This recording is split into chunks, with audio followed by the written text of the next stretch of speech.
आज कहाँको यस्तो सुनसान ठाउँमा बाघ आउने ठाउँ रहेछ।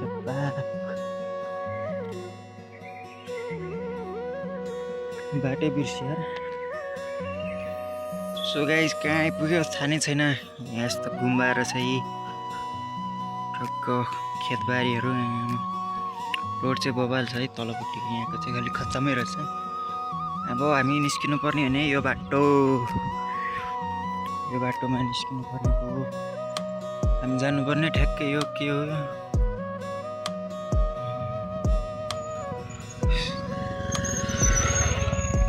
हामी जानुपर्ने ठ्याक्कै जर्सिङ पौवा हाइट भ्यू पोइन्ट।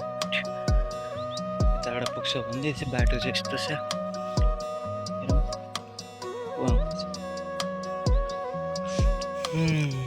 सुनसान छ, चरोमुसो देखिँदैन त्यहाँ छ।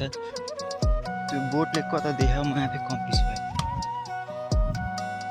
फाइनली गाइज जर्सिङ पौवाको हाइटमा आइपुग्यौँ। भ्यू पोइन्ट हुँदो रहेछ यो ठाउँलाई चाहिँ। सुनसान छ यार, चरोमुसो भाइ केही देखिँदैन। मौसमले खत्तम गरिदियो, ढुङ्ग भइरहेको, गर्मी भइरहेछ।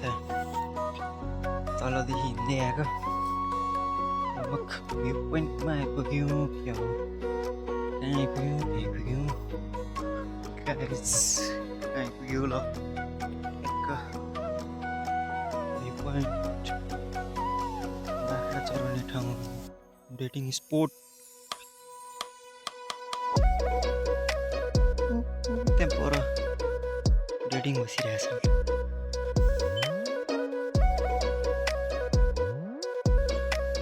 सुनसान छ त, मान्छे छैन तलमा। के भयो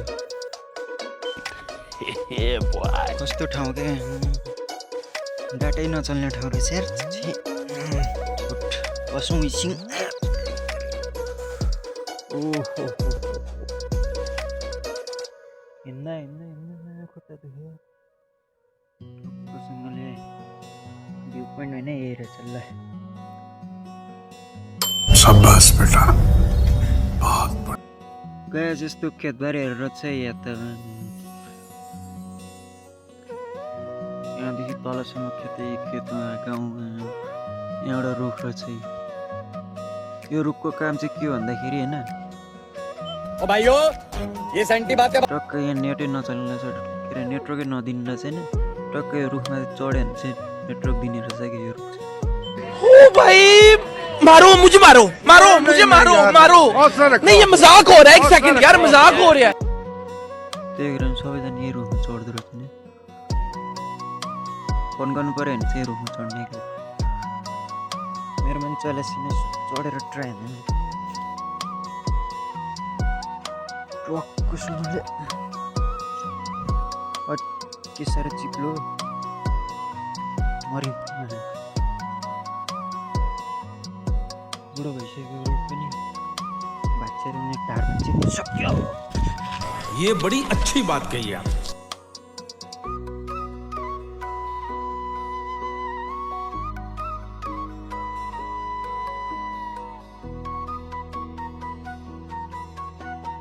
मौसम यस्तो भएकोले चाहिँ केही पनि देखाएको छैन र बस्न चाहिँ आनन्द महसुस हुन्छ।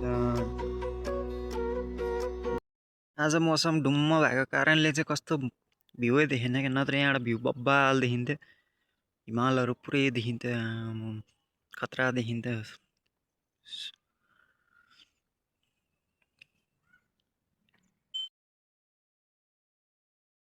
ओ के हो यो?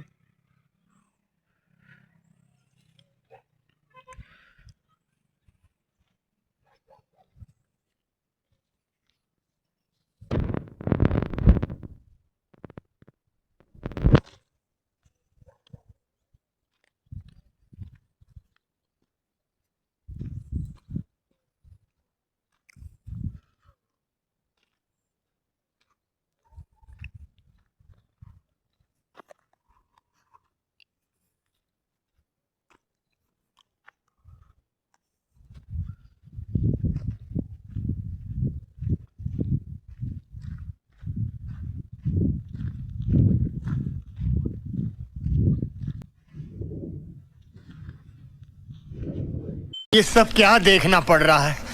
अच्छा है मैं अंधा हूँ।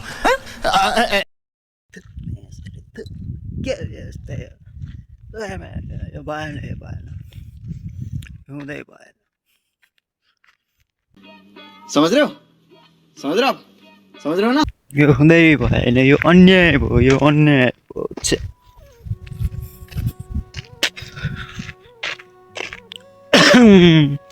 झुन्डेर मरौँ यहाँ एउटा हाम्फालेर मर्दिउँ हामीलाई।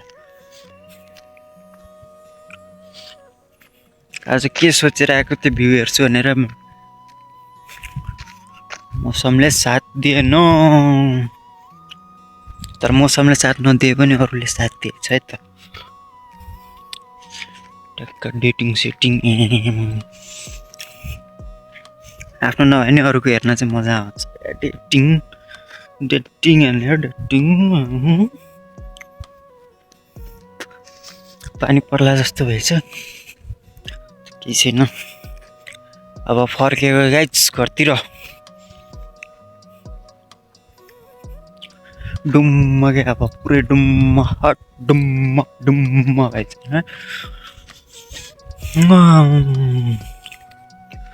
बोर्डतिर के लेखेको त्यस्तो होइन।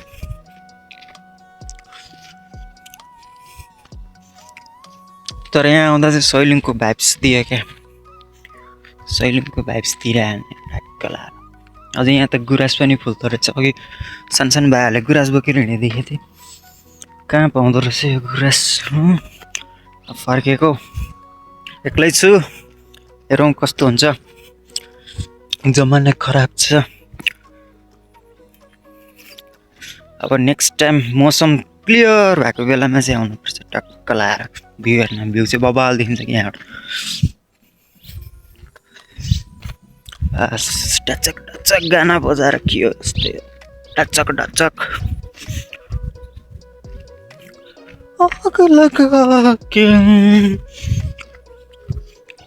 कुकुरहरू ल्याङ ल्याङ हाम्रोमा के हो यस्तो यो।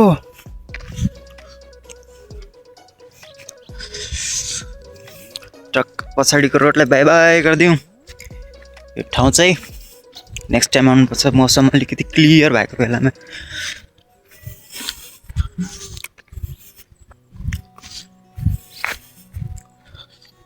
जम्मा मुलपानीबाट 7 किलोमिटर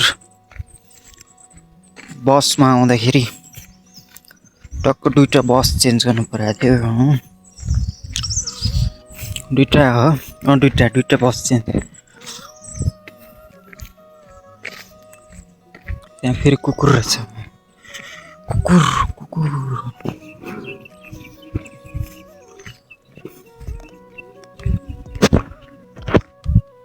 तर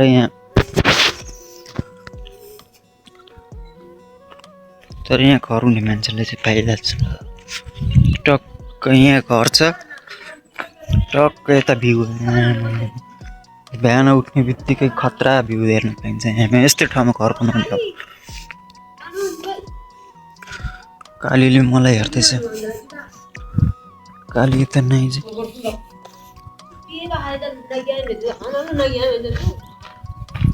यो गुराँस,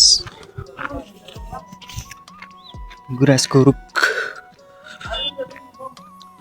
सबै टिपिसक्यो क्या। फुल चाहिँ के हो यो स्याउ? फुल त डिन्जो फुलेर छ। अब घर बनायो भने चाहिँ यहाँ बनाउनु पर्छ टक्कसँग।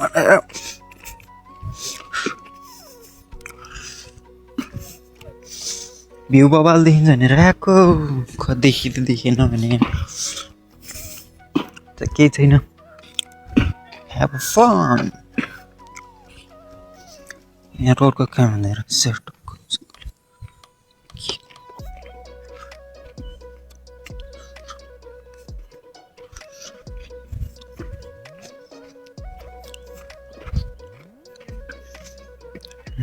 Cricket kasih hadir.